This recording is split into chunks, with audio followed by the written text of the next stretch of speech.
Is it time to reimagine your future? The right business skills may make a difference in your career.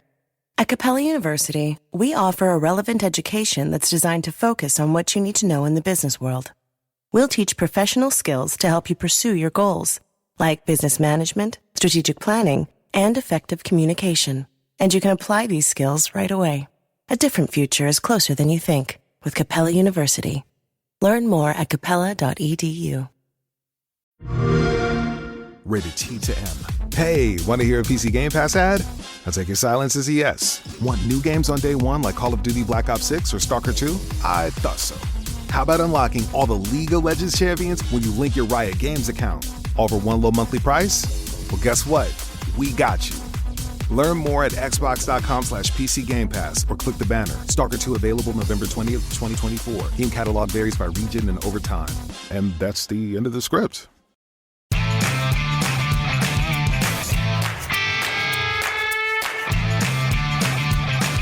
Brand Stoker, con Rubén Galgo.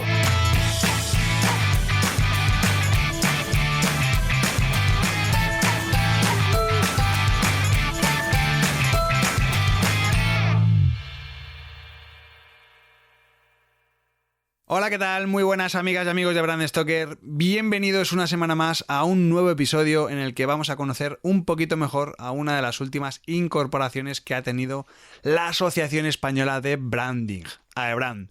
Por eso esta semana tengo ahora mismo delante de mí en el ordenador a Pilar Domínguez y Juan Gavilán, cofundadores y socios directores creativos y estrategia respectivamente de Mandarina Brand Society. ¿Qué tal, chicos? Bienvenidos a Brand Stoker. ¿Qué tal? Muy bien. Pues encantados de estar aquí contigo y de pasar este test riguroso. Sí, estupado. Indoloro, ¿no?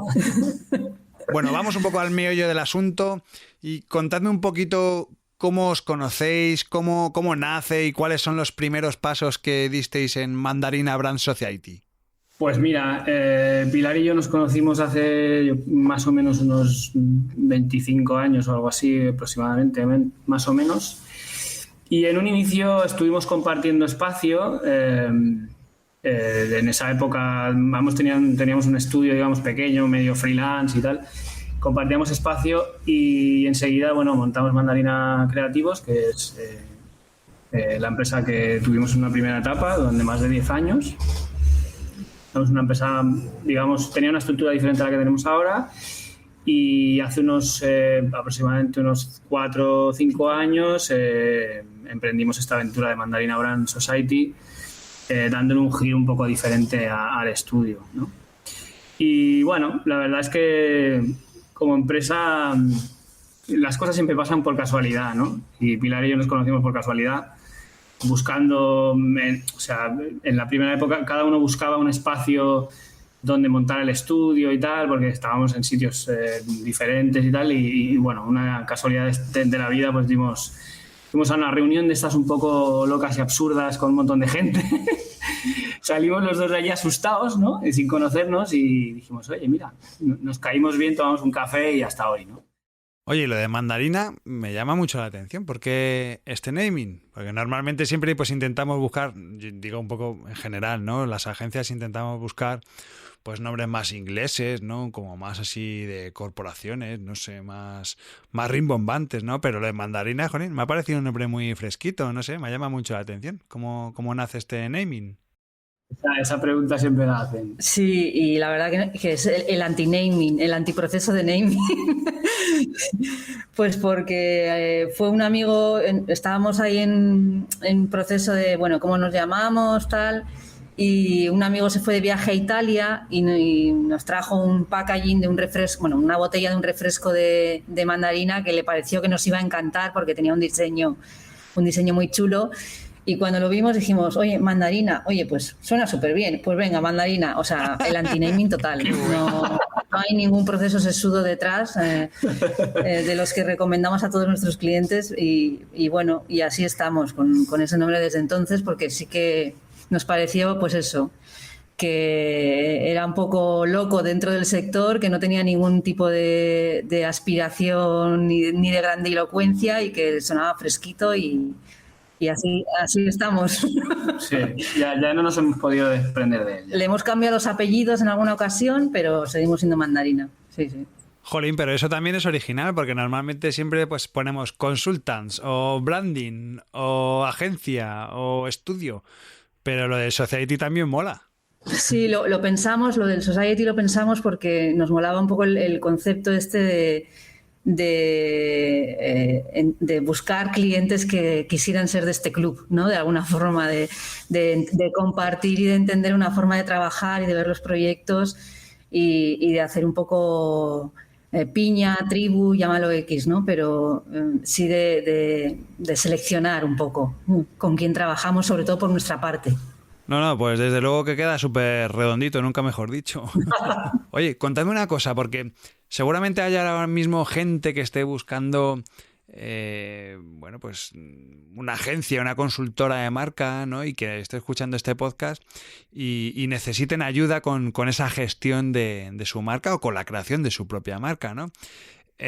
Contadme un poco cuál es esa diferenciación, cuál es ese propósito de empresa que tenéis, esa filosofía que puede diferenciar a Mandarina Brand Society de otras empresas que se dedican al branding.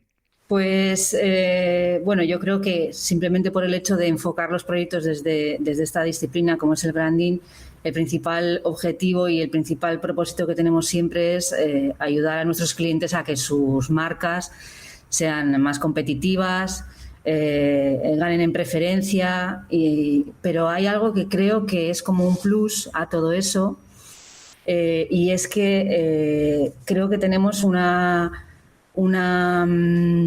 diferencialidad en ese sentido de poder construir universos visuales, verbales, los relatos que hacemos después del proceso de estrategia tienen como una búsqueda de una belleza singular, ¿no? De una belleza auténtica que creemos que todas las marcas esconden de alguna manera y que intentamos sacar a flote siempre en los proyectos, ¿no? Como, todos tenemos nuestra parte fea, pero intentamos siempre sacar esa parte guapa, bonita y elevarla de alguna manera, ¿no? Y creo que es algo que además dedicándonos al sector del turismo, pues siempre nos distingue un poco en los proyectos que hacemos. Y a nivel interno, ¿cómo estáis organizados? Es decir, ¿tenéis departamentos? ¿Formáis una estructura lineal? O no sé si tenéis una red de colaboradores. ¿Cómo os lo montáis? Venimos de una etapa anterior donde sí que teníamos quizá una estructura un poco, ya no piramidal, pero sí por departamentos, ¿vale? También éramos más, es verdad. Pero a día de hoy tenemos una estructura mucho más pequeña, porque además es la que nos gusta y la que queremos. No tenemos intención ni ganas de crecer, porque ya en la etapa anterior, sí que fuimos una estructura más grande y apostamos por un equipo más pequeño y con una estructura más horizontal.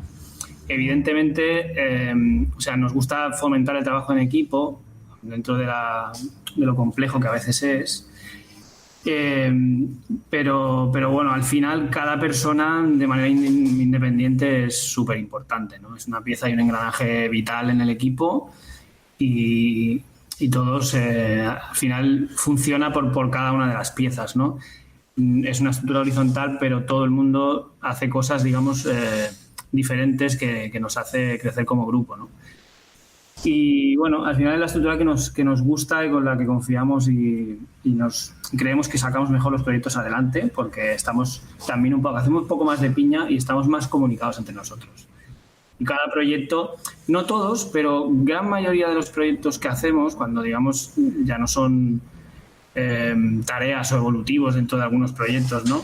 Sino cuando son proyectos grandes, importantes dentro del estudio, prácticamente pasan por todos nosotros, ¿no? Todos estamos ahí metidos, ¿no? Cada uno tiene importancia en algo del proyecto y eso mola. Eso hace equipo, hace que un poco también que todos sintamos que es nuestro, ¿no? Ese proyecto. Todo el equipo se sienta partícipe. Eso es guay. Hace un segundo, Pilar, comentabas lo del turismo. Vosotros sois una empresa que estáis afincados en Mallorca. Evidentemente, allí el turismo es esencial, en toda España, ¿no? Pero allí yo creo que de manera especial. No sé si estáis especializados o trabajáis en exclusiva el sector turístico o, digamos, tocáis otros palos, gran consumo, empresas de IBEX, pymes, no sé muy bien cuál diríais que es vuestro fuerte.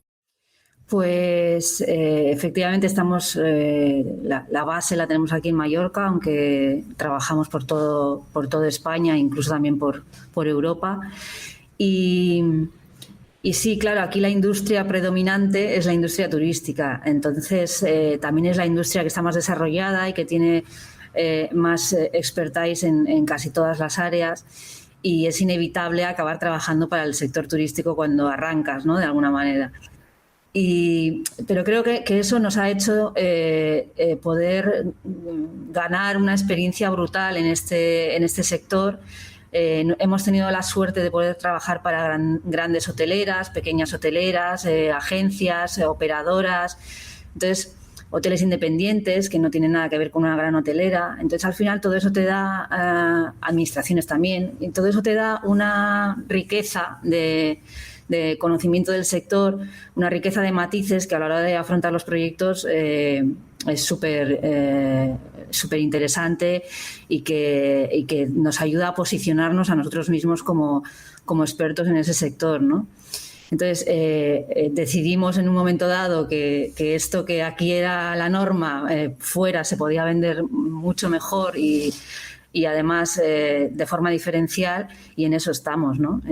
Decidimos especializarnos un poco en eso, aunque es verdad que tenemos clientes de otros sectores que no tienen nada que ver. Trabajamos para una multinacional de sillas de ruedas, o sea, es una cosa como súper singular. Trabajamos para marcas deportivas también, o sea, hay un poco de todo, pero es que a día de hoy el 90% de nuestros clientes son sector turístico, en alguna de sus variantes. Oye, y hablando de proyectos, seguro que tenéis alguno que estéis súper orgulloso de él, no de clientes, sino de proyectos, ¿no? A lo mejor por el resultado que os ha gustado un montón, porque lo habéis disfrutado, porque ha sido un proyecto muy bonito, porque la gente era muy maja, no sé, ¿cuál es ese proyecto del que podéis decir que estáis más orgullosos? Sí, aquí es difícil, la verdad, tomar un proyecto, solo un proyecto, ¿no? Quizá lo que sí que por lo menos yo creo que esa parte, digamos, que es más un poco el tipo de proyecto que nos gusta, ¿no? Con el que más nos sentimos cómodos, con el que disfrutamos más y realmente con el que buscamos, ¿no? Y lo vimos con mucha pasión. Son proyectos que normalmente suelen ser crear marcas nuevas o hacer un rebranding con todo lo que conlleva ello, ¿no? Sí, ahora que hablamos tanto de responsabilidad social y demás, ¿no? Y de tener en cuenta a todos los stakeholders en las estrategias que planteamos a nivel de marca, te das cuenta en este tipo de proyectos vinculados al sector turismo la influencia que tienen, ¿no? Muchos de ellos son proyectos gestionados por familias. En el sector hotelero nacional a día de hoy todavía hay estructuras muy familiares, aunque cada vez están entrando con más potencia los fondos de inversión y cambiando un poco ese paradigma. Pero esos pequeños proyectitos de hoteles independientes, que es una idea que alguien ha tenido y que quiere poner en valor su zona o que quiere trabajar un poco desde las tripas y desde el corazón, son al final esos proyectos que recordamos siempre y que nos mueven, ¿no? Buscamos un poco esos proyectos que tienen un poco de alma detrás, ¿no? Y es un poco esos los que nos gusta destacar siempre. Estoy pensando que vosotros, claro, os dedicáis a las marcas del sector turístico y precisamente ese es uno de los sectores más afectados por el tema de la pandemia y el coronavirus. ¿Cómo veis los nuevos escenarios que se están planteando en esta época de pandemia y de coronavirus? Es decir, ¿qué creéis que puede aportar el branding a todo esto? Bueno, yo creo ahí puede haber diferencias en los recursos que puedas utilizar, ¿no? Para invertir en una marca, en una estrategia, en una identidad o en una implantación. pero la necesidad yo creo que es la misma, ¿no? Y creo que ahora mismo yo, que soy optimista de base, creo que estamos ante un momento de muchísimas oportunidades. O sea, todo está cambiando. Aunque es verdad que hay parte del sector que insiste en volver a esa realidad anterior al COVID, que va a ser muy difícil que volvamos. Creo que todos somos conscientes de que a nivel de consumidor y a nivel, por supuesto, del consumidor del producto turístico, van a cambiar muchas cosas, y creo que es el momento de replantearse absolutamente el modelo de negocio turístico, el modelo de marca turística, el tipo de producto y de servicio que queremos dar y el tipo de experiencia y cómo va a influir todo eso, lo que decíamos antes, en ese entorno, ¿no? Creo que es el momento de plantear marcas turísticas con consciencia, que se puede hacer. De hecho, ya hay algunas posicionándose en ese sentido. Y creo, insisto, que es un momento de oportunidades en la medida de lo que cada empresa pueda asumir, invertir para luego recoger, porque además la alternativa es quedarte fuera. La alternativa es quedarte fuera. Es un tema de competitividad. Entonces, no sé cuántos empresarios hoteleros nos estarán escuchando, pero... Millones. No, todos los que... Sí. Y también a nivel de administraciones, de destinos, de marcas territorio, ¿no? O sea, en cuanto esto se suavice, porque pasar no va a pasar, van a estar todos ahí como los leones intentando atraer y capturar ese nuevo turista post-COVID, ¿no? Y hay que estar ahí preparado para ello. ¿Y creéis que la pandemia puede significar que de alguna manera este sector se vuelva a reinventar, que dejemos un poco ya de lado ese turismo made in Spain, el typical Spanish y la paella y la folclórica, para realmente reinventarnos y dar un valor añadido realmente a este sector? No sé si creéis que esto es posible. Hombre, ya es triste que esté pasando lo que está pasando, y además debido a una pandemia, ¿no? Y a que a todos nos está trastocando un poco los planes y la vida. Pero en concreto, ¿creéis que esta puede ser una oportunidad también para el sector turístico y que se suelte el lastre y hagamos las cosas de una manera Sí, y luego además, aparte de la pandemia, se les están juntando como varias tormentas perfectas, ¿no? Está la pandemia, está que...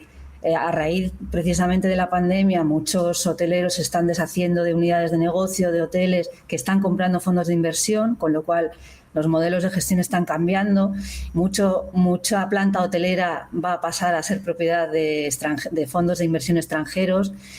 Está cambiando totalmente la película, la foto del sector, ¿no? Y es el momento ahora de posicionarse ahí en esas primeras líneas de salida, para cuando esto pasar no va a pasar del todo, pero remonte un poco, ¿no?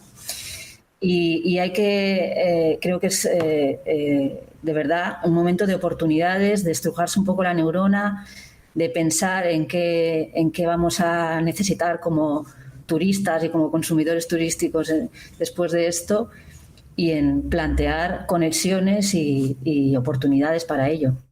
Oye, hablando de conexiones, ¿qué es lo que supone para vosotros el formar parte de la Asociación Española de Branding? Pues formar parte de AEBRAND para nosotros fue un objetivo casi al comienzo de dar este giro en la empresa que dimos hace 5 años.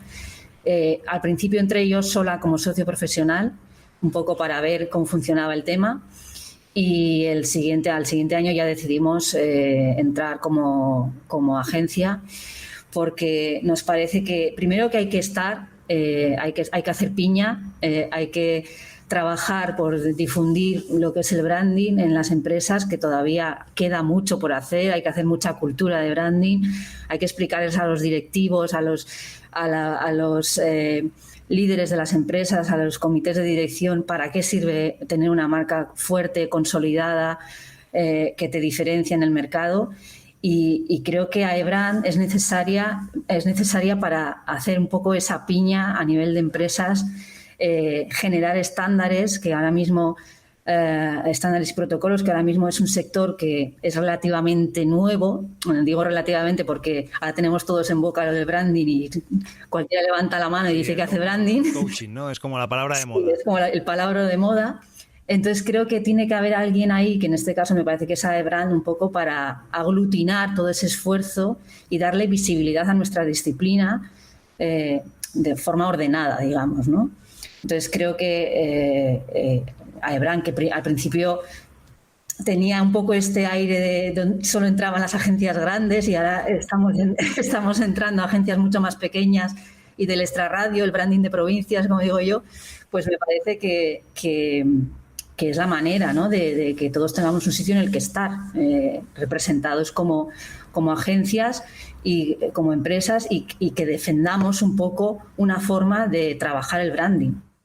Mira, precisamente la entrevista que le hice a Cristina Vicedo, una de las cosas que me dijo fue que su idea o la intención que está teniendo la nueva junta directiva es precisamente que la asociación esté más allá de Madrid y Barcelona, es decir, que esté en Valencia, que esté en Alicante, que se vaya a Galicia, Andalucía, como vosotros, a Mallorca.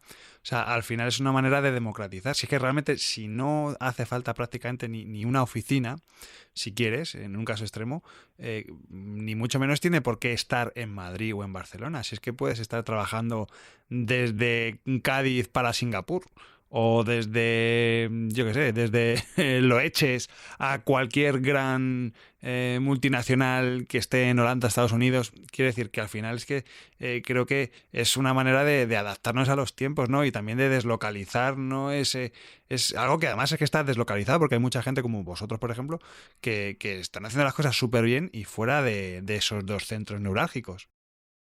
A mí me parece muy inteligente eso, porque además a día de hoy en general los modelos de empresa y los modelos de agencia o de estudio de branding pues también han cambiado muchísimo, ¿no? Y ahora con la pandemia pues todavía más acelerado, ¿no?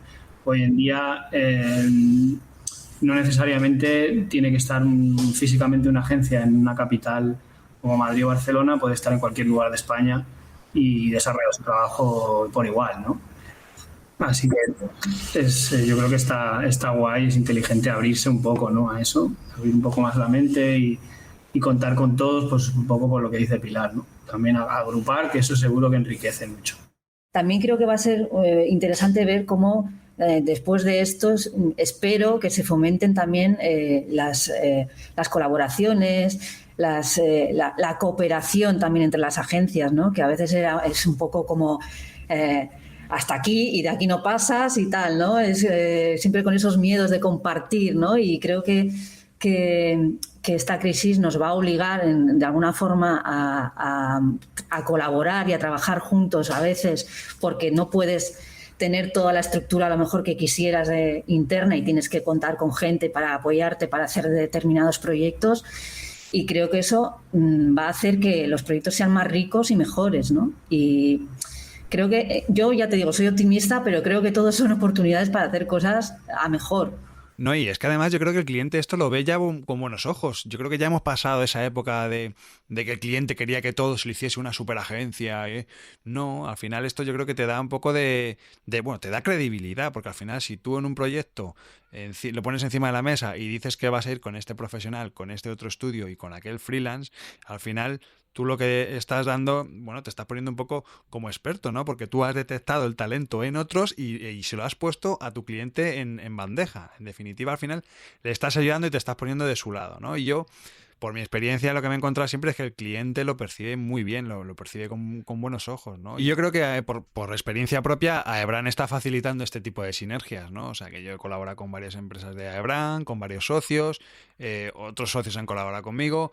Yo creo que es enriquecedor y sobre todo al final el cliente se lleva una experiencia muy buena, y luego por otro lado nosotros al final estamos empezando a establecer esas relaciones que siempre ha tenido el mundo de la publicidad, ese mundo del lobby, de ayudarnos en lugar de ir a quitarnos el bocadillo o hacernos la zancadilla, que es lo que hemos estado haciendo hasta ahora durante todos estos años, pues empezar a establecer esas sinergias sinceras y de verdad para realmente potenciar y crear un sector donde, bueno, pues hay que hacer mucha labor didáctica y pedagógica con el cliente como para que encima nos estemos nosotros pegando y dando codazos. Sí, nosotros creemos mucho en ese modelo. Está claro que tenemos una estructura en la que, bueno, pues yo que sé, el 80% de la producción siempre sale de aquí, pero luego tenemos una red de colaboradores Con algunos pues tenemos una relación muy estrecha y colaboramos pues bueno en muchísimos proyectos, pero luego es verdad que determinados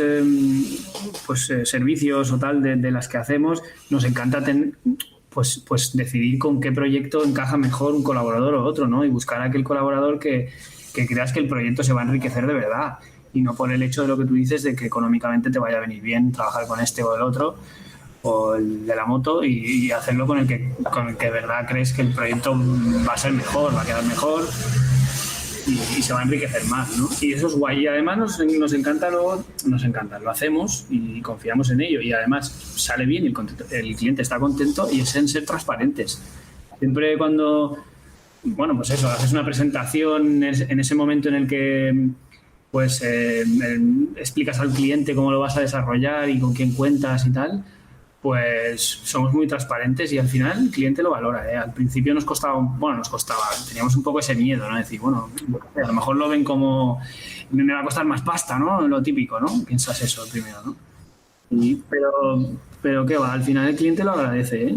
Porque también cuenta contigo para eso, para que le guíes y lo que importa es el éxito del proyecto, de su proyecto.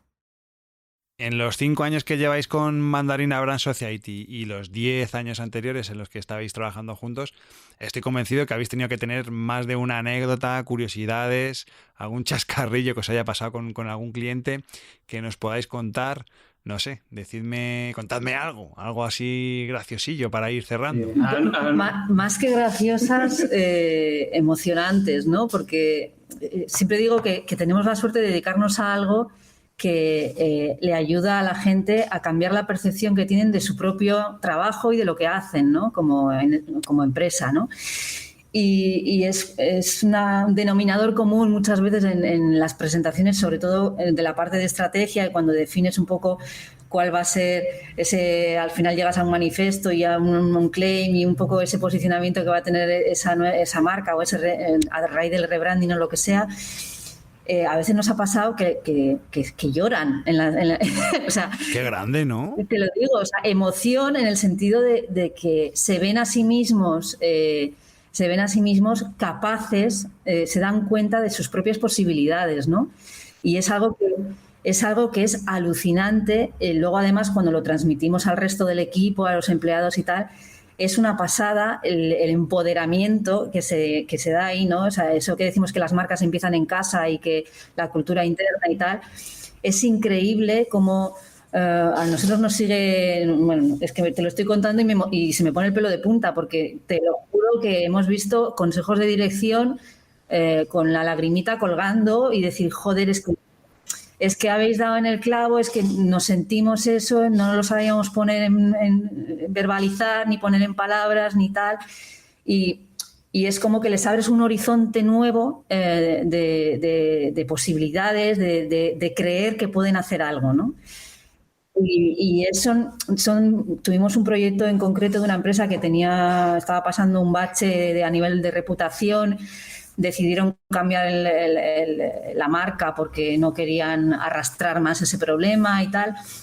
Y cuando presentamos la propuesta y la compartimos primero con la familia, con la propiedad y después con los empleados, era como, te juro que fue alucinante porque era como, tenemos un horizonte nuevo, ¿no? Vamos a poder salir de esta y vamos a poder hacer piña alrededor de todo esto que nos estáis proponiendo, ¿no?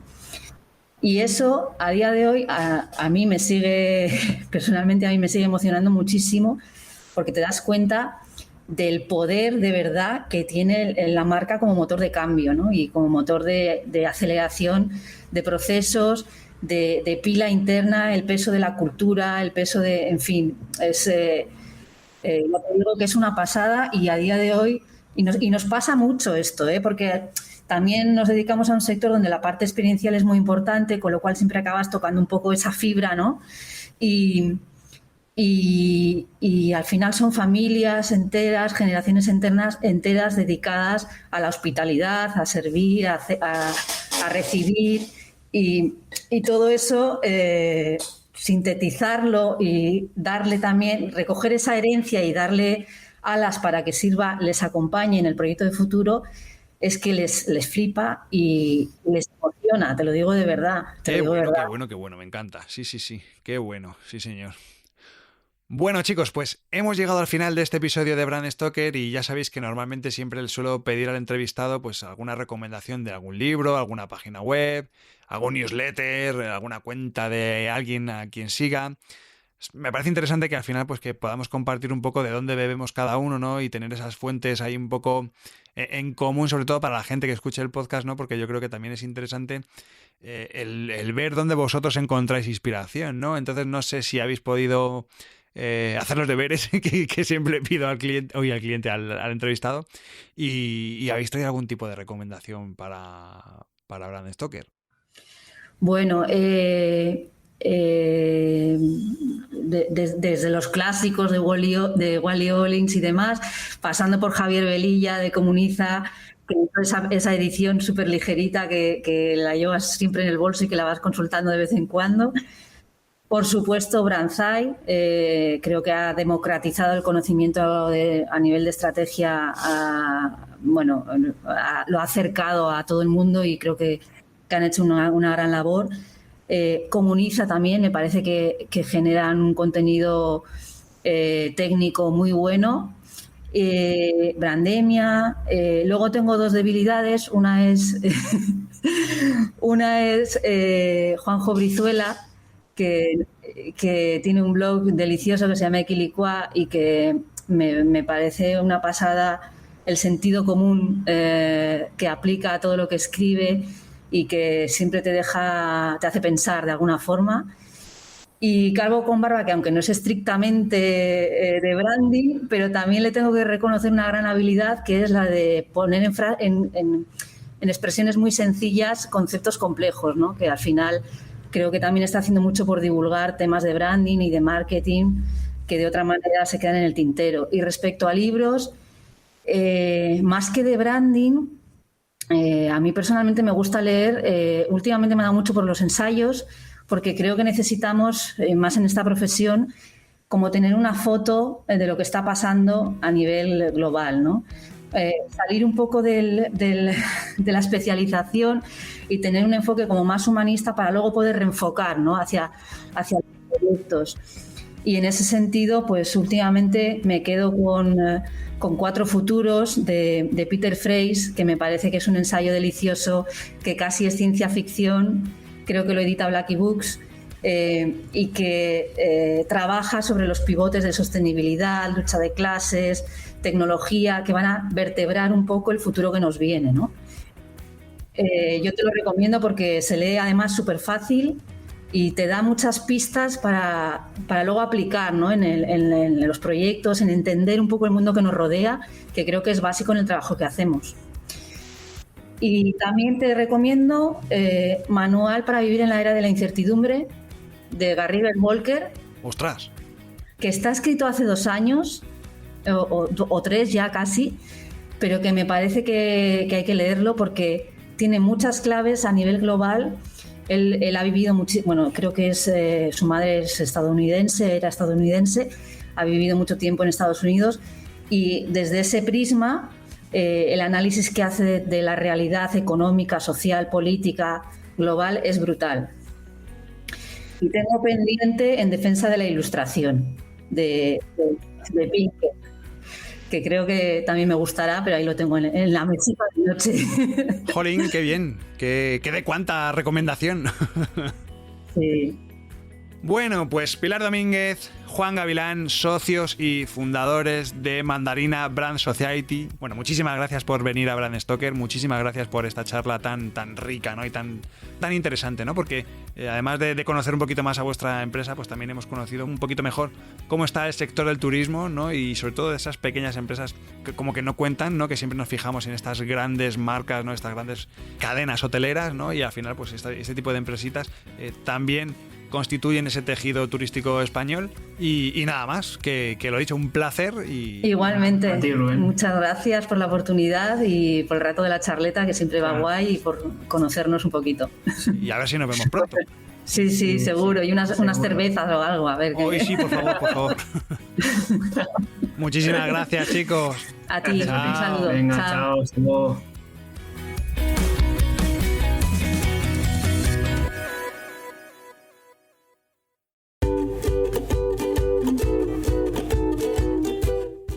antes de despedirme quiero recordarte que puedes seguirnos en Twitter, Facebook e Instagram, donde nos encontrarás con el usuario Bram Stoker. O si lo prefieres, me puedes seguir a mí a través del usuario Crenecito.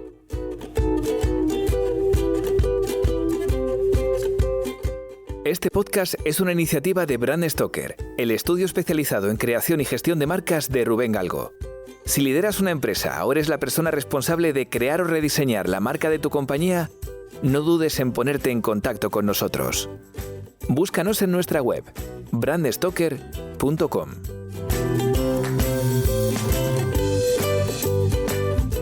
No olvides comentar este programa, darle a me gusta y compartirlo en tus redes sociales. Y si te has quedado con ganas de más, puedes escuchar más episodios de Bram Stoker en iVoox y sobre todo en bramstoker.com. Muchas gracias por estar ahí y recuerda, como dijo Paul Rand, el diseño es simple, por eso es tan complicado. Hasta el próximo programa, ¡chao!